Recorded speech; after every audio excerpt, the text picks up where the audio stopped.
On the slate that's coming up tomorrow, but earlier today we had the Patriots and the Bills. Tom Brady there, as you can see, first quarter play action. Tom Brady looks for Matt Lacoste. There he is. How's that Touchdown. elbow looking? Okay. Yeah. The touch, elbow, everything all right? I think it looks okay. Okay. Yeah. Second quarter, 6 seconds remaining here, and Dion Dawkins. Watch out. Bills left tackle. He declares, and he gets the touchdown. Young man from Temple University. Okay. And then he breaks it down.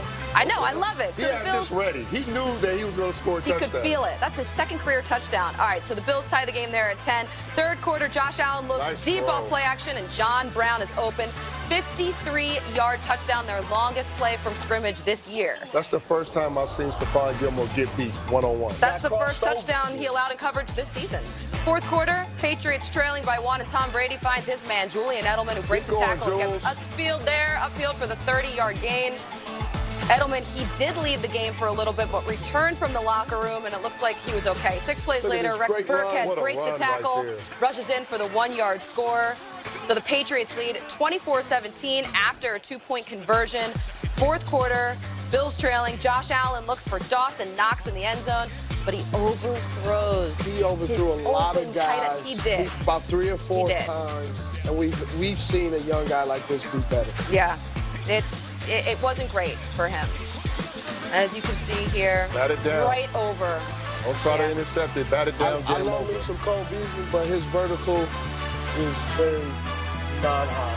So the Patriots, they go on to win 24-17. They clinch their 11th straight AFC East title in the process. Also, the Texans, they clinched their division today as well. The Bills, they remained the 5 seed. No matter what was going to happen today, they were going to stay in that spot. But Tom Brady, he's got to be happy with the way this offense performed today. And let's see if he talked about that with Peter Schrager. What's it mean to get it with this group here? This is another 11th straight division title. Yeah, amazing accomplishment and great win today. It's a damn good football team that we beat.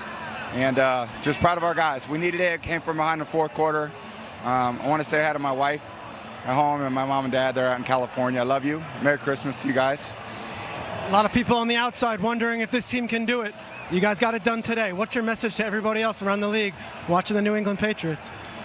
Well, our defense has been playing great all year. They had made a great stop here like they've been doing it all year. So glad we're able to come through a little bit.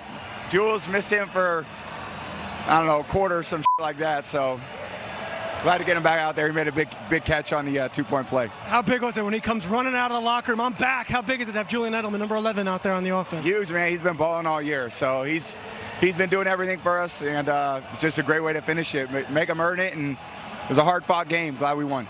Another division title. Enjoy your Sunday. Thanks. You too, man. Appreciate it. Good to see you. This Patriots team, they just had a very different feel to them today. Just watching them, they were just so much more electric on the field. So many guys stepped up. What did you think, Steve? Do you feel differently about them at this hour than you did earlier this morning when we started? Absolutely, because they walked in and you questioned how were they going to get open, who was going to get open other than Julian Edelman. Well, 9 other guys got involved, and he distributed the ball everywhere. However, one of the things that he did well, that the New England Patriots did well, is they established the run. They ran the ball up the middle, A and B gaps, got off to the edges, and that allowed the play action to be such a effective tool that when they got in the goal line, just the flash of an attempt of a run brought everybody up there to where Shaq Barrett or Phillips jumped off sides. You start to see a young team get in a big moment, and what do they make?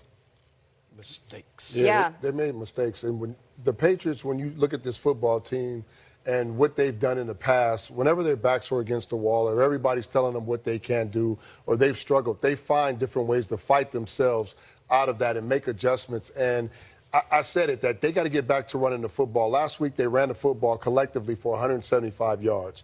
This week, they ran the ball for 143 yards. They got the running backs involved.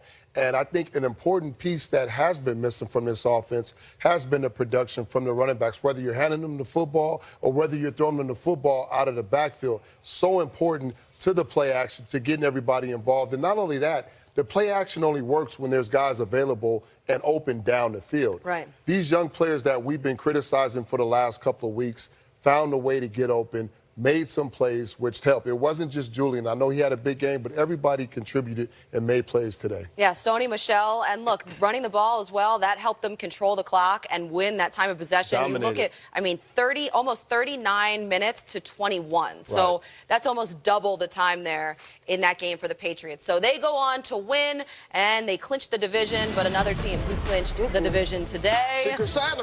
Deshaun Watson. All right, so with a win, they clinched. Jameis Winston, he was just looking for his 5th straight win on the day. First play of the game, First what he quarter, said? no Let score. me throw it to somebody else. Hey, Gives it Bradley up. Roby, you want one? Okay, cool. There you go. 27 yards for a touchdown. Who else wants one? I'm here. I got my gift basket. Although who wants one? They were 4-1 in games where he threw an interception on the first possession. So just saying. Ensuing Bucs drive. This probably should have been a touchdown, but it was a legal block in the back, so they called this one back. So this would have been pretty much 2 pick sixes in 2 series. Pretty much wasn't going well for Jameis to start. Let's go to the second quarter here. 57 seconds remaining, and Deshaun Watson throws deep for Kenny Stills, but he's intercepted. Yeah, this offense just wasn't clicking on all cylinders today for the Texans, and a lot had to do with what the Bucs was doing on defense. They had a great outing. Yeah, Watson's 12th interception of the season. Next Bucs drive, Jameis scrambles and finds Justin Watson for the 8-yard touchdown. Nice throw, dime, going on the move. We know Jameis isn't athletic as he thinks, but he just keeps doing it. Tie game there, fourth quarter now. Jameis Winston. I don't know if that was a compliment. I don't think it was, actually. Winston throws for O.J. Howard. Throwing to somebody else again. Intercepted. Hey, I feel like the guys in the white jerseys are not on your team. He's going to keep throwing it, though. Yeah, because he's a gunslinger. He doesn't care. So the Bucs, they lose 23-20. The Texans obviously clinch the AFC South. There you see the standings, 10-5 they are on the season. And our Melissa Stark caught up with Deshaun Watson. You clinched the AFC South, but it was not pretty. Your head coach was not happy at halftime that it was a tied ball game. How did you guys pull this one out? We just kept fighting. We had to put the first half in behind us. Like you said, I mean, coach wasn't happy. I wasn't happy. None of us was. You know, we got to offensively, we got to help our defense out. You know, they created turnovers. We got to turn those turnovers into points. Just a lot of not on the same page, and we got to correct that before we get into into where we want to get to. So. It's going to be a lot of, film work and, everyone, coming to Jesus and, looking at each other in the mirror because we got to take the next step. You just clinched the division, but you don't have that normal smile that you always have on your face. Nah, not right now, but when I get in the locker room, I mean, at the end of the day, we still won, we still clinched. Like I said, we got to give our defense a lot of credit because they fought and they played their asses off, honestly, and, we just got to keep going. But at the end of the day, we still won. I came out healthy. Hopefully the guys that got hurt are getting healthy, and we'll regroup and come back next week. Speaking of that being healthy, you did go in the medical tent. You seem to be favoring your right foot or ankle. What was that? It's all good. This is a tape issue, but it's all good, though. All good. Yeah. All right. Well, we'll see you next week, and then in the postseason. Congratulations. Thank you so much. Appreciate it. Hey, and we might see this guy in the postseason as well. Ian Rappaport reporting today that J.J. Watt is expected to make a return at some point in the playoffs from that torn pec. He was watching the game today and from the weight room, tweeting all over the place from the weight room. He was tweeting. He wasn't at the game, yeah, that's for sure. But this Texans defense had themselves a day. Now, of course, Jameis Winston helped them out, but Whitney Merciless had a pair of sacks. Justin Reed had the fumble recovery and the pick there. Bradley Roby had the pick six. So there were a lot of things working for the Texans today. But, Willie, what did you like from what you saw? Well, those numbers look good. And that's why you have to love Deshaun Watson. He's honest. He's transparent. He knows what championship football looks like. He's won championships, not on this level, but he's been at the highest level. So he understands what you need to be doing. He literally won one at that stadium. Right. He knows what you need to be doing going into the playoffs, the way you need to be peaking. And this team, it was an ugly win.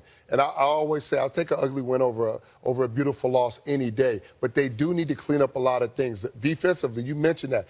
You mentioned the good stuff, but what about the big plays that Jameis Winston had down the field? Some of the one-on-one coverage. He missed about 3 touchdown throws with wide-open receivers that got behind the defensive backs.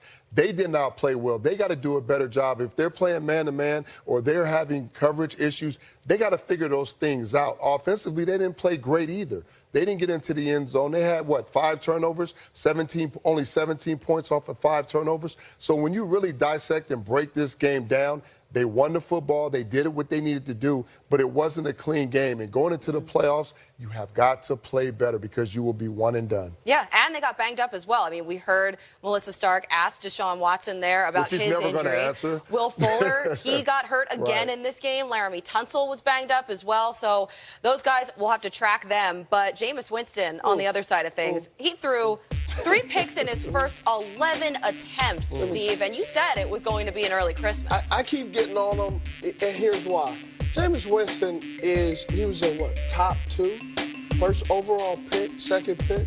You just expect number better. 1.